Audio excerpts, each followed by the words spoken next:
afternoon. You are listening to the warm-up on Talksport. Max Rushton and Barry Glendenning here until 1:30. Justin Morehouse joins us for guest the attendance at 1:15. Before that, let's do a bit of Arsenal.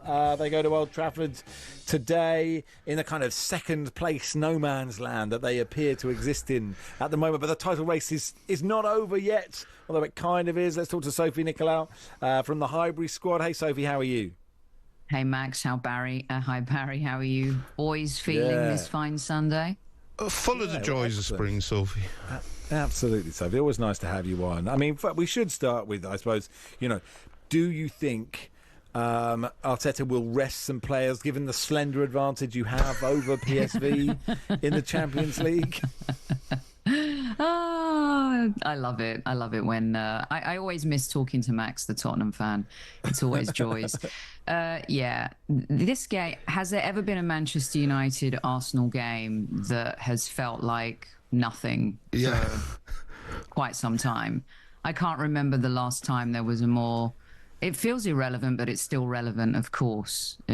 For us, it's important to make sure that we nail down that second spot, have to finish, strong as we possibly can after an exceptionally disappointing season. And with few players available, Max, I think you'll find that Mikel will play his best 11 against one of the poorest Manchester United teams that we've seen in years, but yet beat us and knocked us out of the FA Cup. So this is a must-win game for me, for Arsenal, because it'll be embarrassing if we lose to this United team again.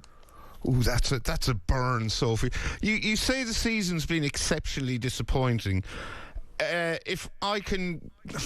Right, you're not going to win the league, but you're going to lose it to a Liverpool side that I think has only lost one match. You've been unlucky with injuries, but those injuries have helped in the development of Ethan Nwaneri and Miles Lewis-Skelly. You're still in the Champions League and you just battered PSV Eindhoven 7-1 away. There are some positives, aren't there? I'm not a crybaby fan by any stretch of the imagination, but I also am the type of fan that wants to win things, and it has been disappointing when you see where we've been in the last two seasons in the league. We're 16 points behind Liverpool, and that could change today, and we have the two games in hand currently. But that's regression in the league. And I understand that we've had major injuries. We've lost our front three players. If Liverpool had lost their core, would they be where they are? No. But I also believe that there have been times where we've put square pegs in round holes, whereas, we should have just kind of played with Mikel Arteta, kind of Thomas Partey at right back, when Odegaard was injured. Nwaneri, now we're seeing him. Should he have played him more at the start? It's just little things like that maybe would have helped steady the ship early on. And now we're discovering Nwaneri's totally ready. Miles Lewis-Skelly is an absolute baller. Those are the silver linings in the season. Without those injuries, we wouldn't have gone through this discovery process. But at the same time, the club have known those two players are special. I saw them on the tour as well. You could tell that the way they were being ingrained into the club, the way they were handling themselves, very smart young men, very disciplined, super talented on the pitch, and have that Saka personality, it seems, off the pitch as well. So, yes, preparedness is everything, but at the same time, we're in the position we're in because we haven't been so prepared when it has come to reinforcements in the transfer window. So I sort of sense you're a bit annoyed with Arteta. It's not, we're presumably nowhere near he's not the guy, but you're just sort of a bit annoyed with him. Is that accurate? I've always wanted to see how Mikel Arteta manages in adversity and how he handles adversity, because it's been pretty good. The last two seasons, we've been so competitive. We've been the only ones challenging Manchester City. But at the same time, football throws you curveballs. And it's not just Mikel Arteta's fault. Not signing anybody in January when you knew Saka was injured, on December 21st. Nwaneri coming into the team. The other thing that I don't like is that now we are asking two teenagers, a 17-year-old and an 18-year-old, to be the heroes of the season. And I think that's a little bit irresponsible of the club to be in this position again. We've seen this film before with Jack Wilshere. We've seen it with Emile Smith-Rowe. You know, Saka totally cut from a different cloth and has put this team on his shoulders. We lose him. We can't be reliant on a 17 and an 18-year-old to carry us through for the rest of the season when senior players just haven't stepped up. Why haven't they stepped up? Yes, we've faced adversity and we've lost some of our best players, but you have to be able to manage through that. A lot of clubs have suffered a lot this season and last season from injuries. Teams are playing way too much football. I still believe in Mikel Arteta, 100%. But I also think there have been times this season where maybe he's mismanaged certain games. He is still, I suppose, quite new at the job. But anyway, come on. You can't be new at a job 5 years in. You can be. We feel new. We're about 13 years into this show, Sophie, and we still feel, new, or at least, we're not perfect. We're almost perfect. We're not quite there. Anyway, if Sophie, I'm 5 years into my job, Barry, right? 5 years into my job, I'm not new at Sony Pictures. I'm not. I'm expected to get results. Right. I'm expected to perform at a certain level. And I think what we've been doing with the injuries, with the adversity, you can go to VAR, you can go to the refs. I think everyone's had issues with officiating this season. How many drop points? Maybe 5 or 6. It's still not enough. It hasn't been enough. We haven't played well this season. We just haven't. The 7-1 against PSV was, I think, one of Mikel's best weeks in football. The adversity, overcoming it. We didn't score against Forest, lost to West Ham. We come back and we show tenacity, we show passion. It's been lacking this season, those types of performances. We weren't playing well even when Saka was in the team and Havertz was in the team and Martinelli was in the team. We just haven't. We've not been the same team this season. And I'm sure some Arsenal fans will disagree with me, but that's just my perspective on it. I just don't think we've been great. Yeah, I get the impression, and correct me if I'm wrong, that you're one of the Arsenal fans who thinks you should have signed a striker during the January window. I would argue that A, strikers are quite hard to come by, particularly in January, and B, I think not signing anyone is better than signing someone just for the sake of it, to keep fans happy, because if they're not the right fit, they could cause all sorts of problems further down the line. I don't think Arsenal are the type of club that sign people to keep fans happy. And the evidence is clearly there. I walked into that one. Would Ollie Watkins have been a throwaway signing? You don't spend that kind of money on a player who has proven himself in the Premier League and could have started right away and had impact immediately. The problem with that was that, Arsenal felt that maybe he was worth 40 and Villa wanted 60. And in the end, was he really Arteta's first choice, or was it by default? And then the question is, if you spend this money in January, you're not going to have X in the summer.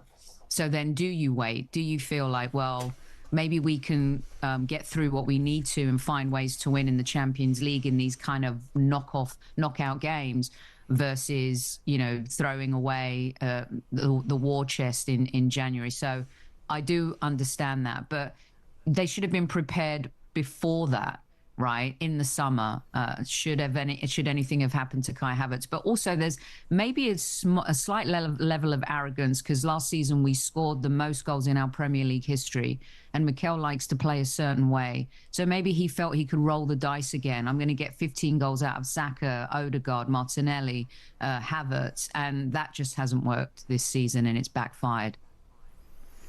It makes me feel that actually Tottenham are doing all right when I'm hearing this sort of I better not look at that. I better not look at the league tables. It's all relative, isn't it? Look, I'm all in. I've defended my club.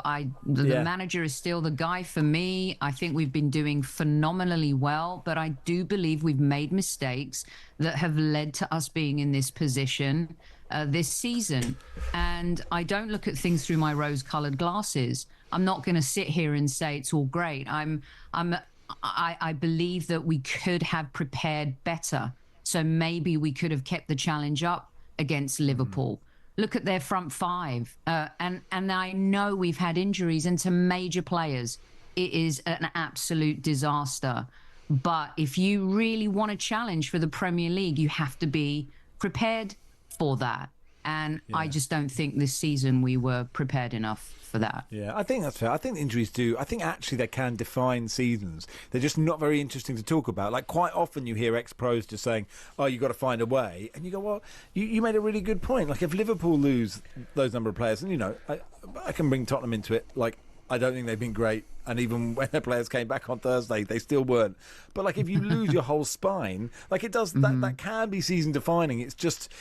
people want to talk about other stuff, I think. I think. Well, right. I think, Max, some managers keep talking about all the injuries they have, and Arteta is one of them. Eric Ten Hag was another. Ange Postecoglou is another.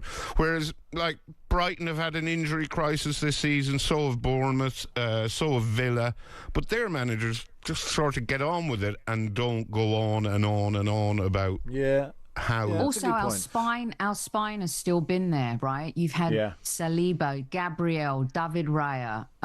You've got the emergence of Lewis-Skelly. Calafiori's been in and out, but you've got Timber. The midfield, you've got Partey, you've got Rice, you've got Odegaard. Trossard is still available. You know, Sterling has been a total bust. No disrespect to Sterling, but that has been a total disaster. And you've got the emergence of Nwaneri.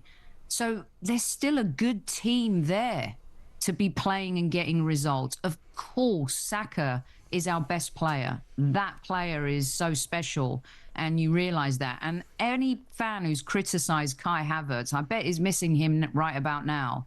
The most underappreciated, disrespected player in the Premier League, and maybe in years. What he does for this team is absolutely massive. And boy, are we missing him right now.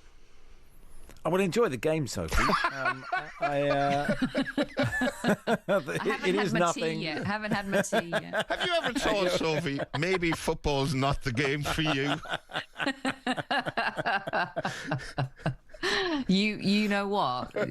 I've been on this show many times where it's been happy-go-lucky, and it just feels like, I'm excited for the Champions League and the unknown. But the Premier League, to me, overall this season, Bournemouth is a good story. Nottingham Forest is an amazing story. The promoted teams have been absolute garbage. There's no jeopardy at the bottom. Otherwise, it would have been fun, watching Tottenham and Manchester United kind of sweat a little bit. Yeah, you're right. And the race, and now where everyone's trying to sell a story where it's the race for second and third and fourth. It's been poor. I think the Premier League product this season has been generally poor, other than Liverpool. And I know a lot of people say Liverpool have been lucky. They've lost one game. We've drawn 8 games this season. Manchester City have lost 9 games. It's just not been very good. And sometimes you have to hand it to a team who've managed to navigate through everything, gotten lucky without injuries, and actually gone and won games even when they shouldn't have, and have some decisions gone their way. Yes, they've gone against us, and I hear all that now. But I just don't think it's been a particularly great Premier League season overall. And yes, it's the best league in the world. I was going to say, the Sunday session, keeping you across all the games from the best league in the world in just 15 minutes' time. Cheers, Sophie. Thanks for coming on. Thanks, boys. Have a good one. Great stuff. Sophie Nicola there from the Highbury squads. It is Max and Barry here. Guess the attendance coming next.